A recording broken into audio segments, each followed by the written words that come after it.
Parashat Nitzavim. Vous êtes placés aujourd'hui, vous tous, en présence de l'Éternel votre Dieu.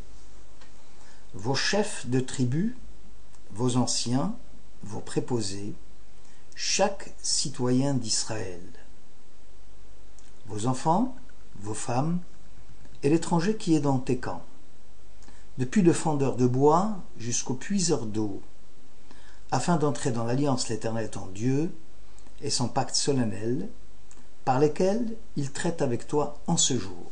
Deutéronome 29. Le Midrash Tanchuma écrit: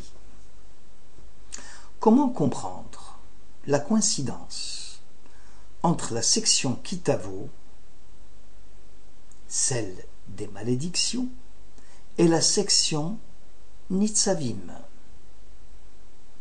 En fait, Israël, en prêtant attention aux 99 formes de malédiction, alors qu'il avait déjà été au courant des 49 autres formes de malédiction mentionnées dans le Lévitique, aurait blêmi en disant: mais qui pourra s'y tenir face à une telle rigueur de la Torah? Moïse les rassura alors: sache que quand Israël connaît l'épreuve, il se soumet alors à Dieu. Selon le Or Yahel, la finalité de l'épreuve ou des malédictions n'est pas d'accabler l'humain, mais de soumettre son cœur à la crainte de Dieu.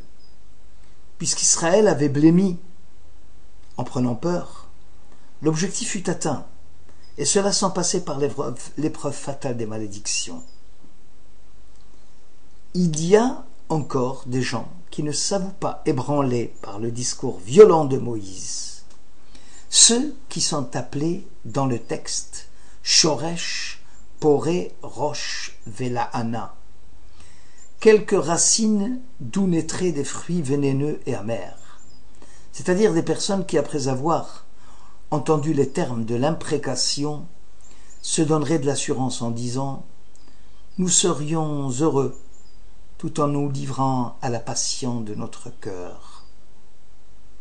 Puisque le désir et la passion sont de plus en plus forts et que la miséricorde et la patience de Dieu sont grandes, autant jouir tranquillement, sans entrave, en nourrissant l'espoir que finalement, les hommes justes, par leur mérite, sont là pour nous protéger, écrivait le Ibn Ezra. Face à l'attitude des repentants, Moïse pourra les consoler. Vous êtes placés aujourd'hui, vous tous, en présence de l'Éternel. Et face à l'attitude des mécréants, Moïse s'écria: la colère de l'Éternel et son indignation s'enflammeront contre ces hommes, et toutes les malédictions consignées dans ce livre s'abattront sur eux. Darché Moussar met l'accent sur l'unité du peuple juif. La non-extermination du peuple est conditionnée par son unité.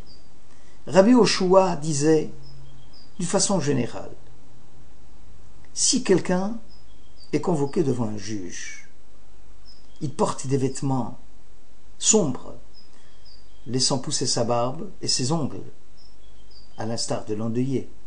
Israël, au contraire, porte des vêtements blancs, boit, mange et se réjouit. Car, dit-il, il a confiance dans le miracle que Dieu réalisera pour lui à Rosh Hashanah. Seul l'attachement de l'individu à la collectivité lui permettra d'échapper à la rigueur de la machine judiciaire. D'où l'intérêt de se joindre au public le jour du jugement pour profiter des mérites du Klal Israël. C'est là le sens de l'appel de Moïse. Vous êtes tous, Kulechem, Hayom, aujourd'hui, devant l'Éternel votre Dieu. Comment faire pour se rattacher au collectif et aimer chaque membre d'Israël? En craignant le jour du jugement, car un homme qui se trouverait en présence d'un lion va certainement trembler pour sa vie. Quelqu'un qui prend conscience d'être en présence du roi des rois cherchera refuge auprès des gens pour se protéger. À celui à qui l'on demandait s'il n'avait pas peur de passer des nuits dans la forêt, il répondit: j'aurais honte devant mon Créateur si je devais avoir peur de quelqu'un d'autre en dehors de lui. La solidarité humaine, en tant que fait social, joue à plein lorsque les gens doivent mutuellement faire face à une grande épreuve, comme une calamité naturelle ou un état de guerre. Le fait que l'humanité entière doit passer en jugement suscite une frayeur telle que les gens s'accordent une assistance mutuelle. Répands ta frayeur, ô Éternel notre Dieu, sur toutes tes actions.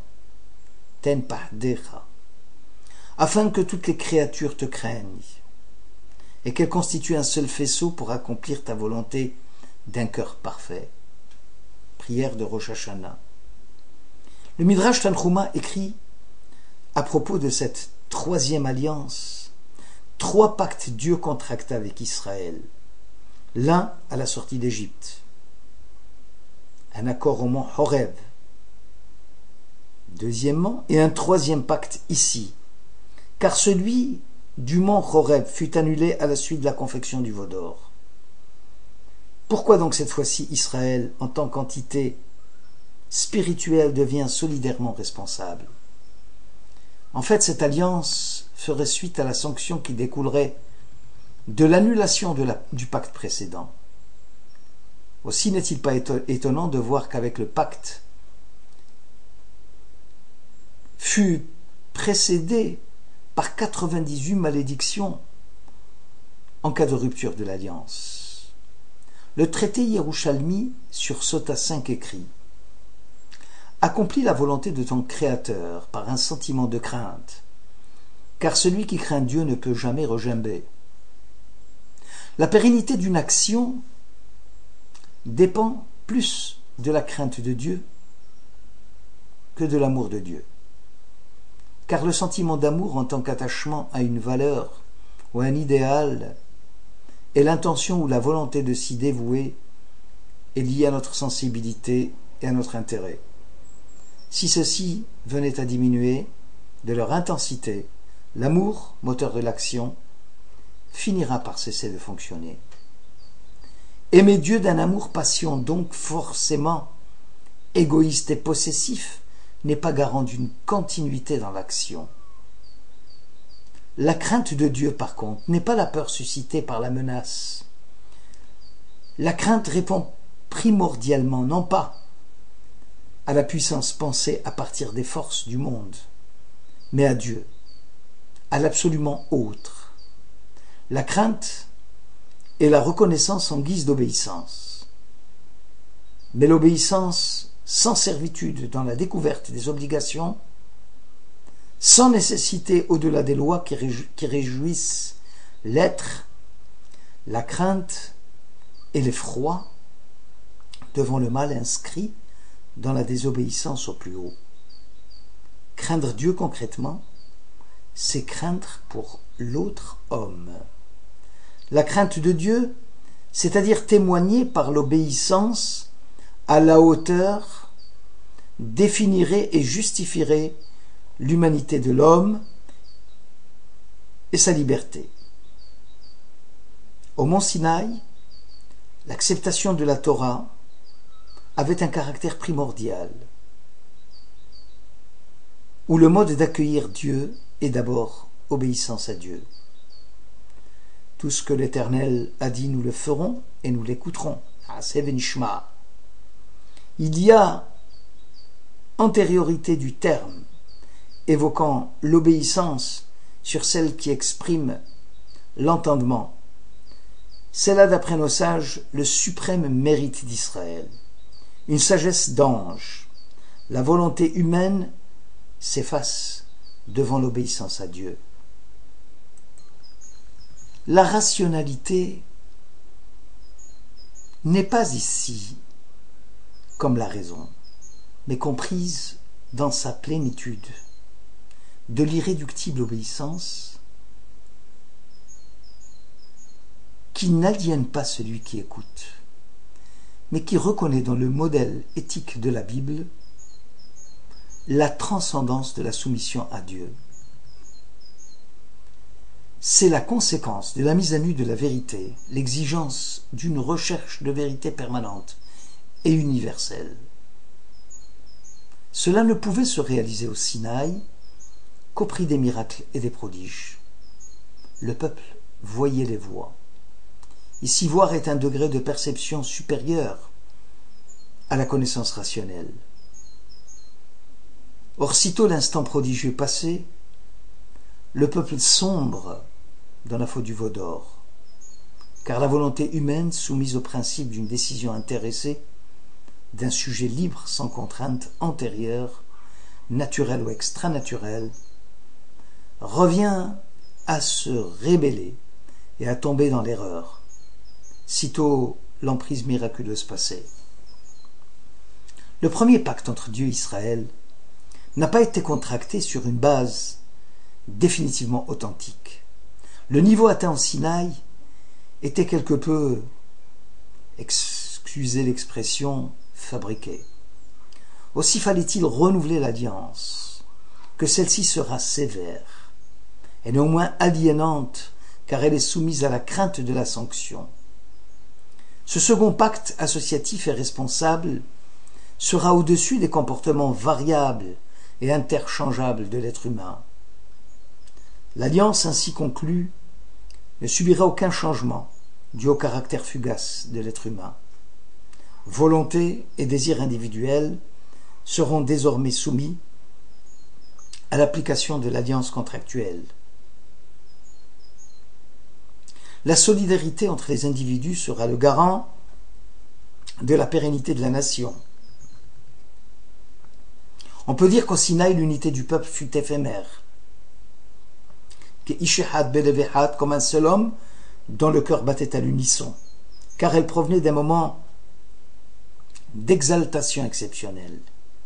Ici, Atem Nitzavim Hayom, vous êtes placés aujourd'hui devant l'Éternel. L'adhésion est responsable, elle est solidaire, elle est forte, avec une volonté ferme d'invalider les volontés personnelles, les ambitions pertinentes, au profit d'une responsabilité totale et collective. À Rosh Hashanah, nous évoquons cette idée dans la liturgie propre à la fête. Se prosterneront devant toi toutes les créatures, elles constitueront un seul faisceau. C'est par reconnaissance et la soumission de la souveraineté, de la transcendance absolue, qui suppose l'effacement du moi-je, de la volonté individuelle égoïste. Dieu redoutable, roi grand sur toute la terre, ne sera proclamé que si l'homme reconnaît qu'il est infiniment petit face à lui, l'infiniment grand. Le symbole de cette soumission sera indéniablement le retentissement du chauffard. La trompette sonnera-t-elle dans une ville sans mettre le peuple en émoi, disait le prophète Amos, chapitre 3. Or, si la crainte est l'étape première dans la reconnaissance du royaume de Dieu, l'étape suivante est celle d'une rencontre entre Dieu et Israël, qui s'engage dans l'amour, dans la recherche des deux êtres qui tendent l'un vers l'autre et qui sont distincts et différents l'un de l'autre. Le mouvement qui les rappelle et qui les rapproche met en relief la distance qui les sépare, sans que nous puissions confondre les deux partenaires qui restent inégaux et différents. En sortant de l'alliance de subordination du Sinaï, on arrive ici, dans la paracha de Nitzavim, à un pacte équilibré, où les deux partenaires se rencontrent dans la communication et le dialogue, où Dieu s'adresse à des êtres libres. Le peuple, parvenu ici dans Nitzavim à sa maturité, se dégage des formes puériles de la soumission et fait l'apprentissage des responsabilités civiles. Le peuple d'Israël devient, dans Nitzavim, un interlocuteur valable. L'amour de Dieu s'amplifie vis-à-vis d'Israël.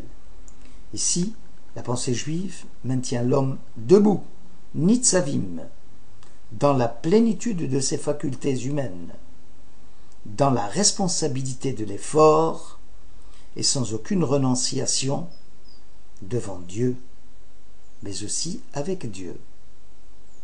Bonne étude.